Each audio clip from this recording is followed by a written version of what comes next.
China plans to win the future energy.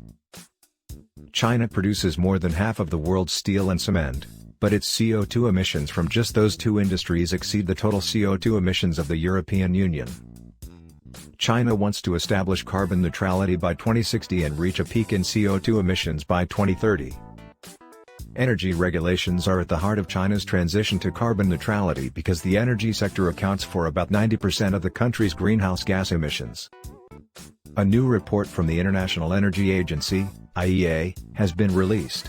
An energy sector roadmap to carbon neutrality in China, released today, looks at how China might achieve its goals while still guaranteeing energy security and affordability for its inhabitants. China's attempts to attain carbon neutrality will result in even more blossoming across a broader range of low-carbon technologies, as well as a major reduction in fossil fuel use.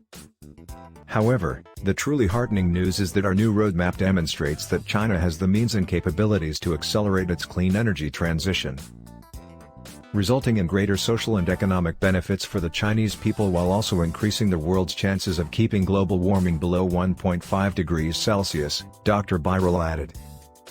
This faster transition would result in a significant reduction in China's CO2 emissions after 2025, allowing China to achieve carbon neutrality well before 2060. China has made great progress toward a clean energy future, but it still confronts significant obstacles. Coal generates more than 60% of China's electricity, and the country continues to expand its coal-fired power plants. China, on the other hand, has built more solar power capacity per year than any other country. It is the world's second-largest oil consumer, but it also has 70% of the world's electric vehicle battery manufacturing capacity. At the same time, China's climate goals cannot be met only through the deployment of renewable energy and electric vehicles.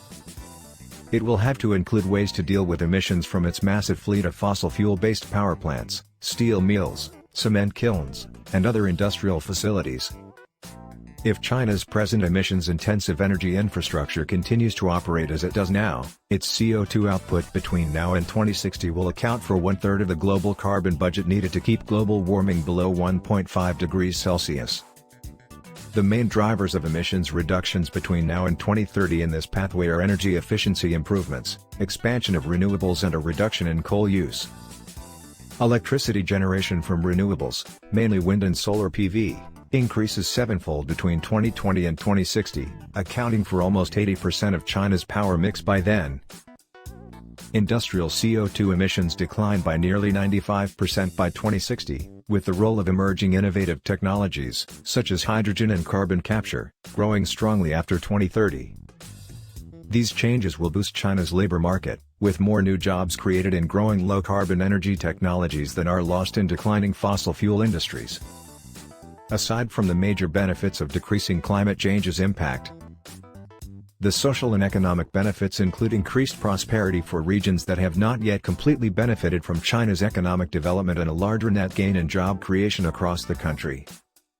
As China makes key decisions in the coming weeks and months, the IEA is glad to share its analyses and global expertise with Chinese policymakers so that we may work together to create a brighter future.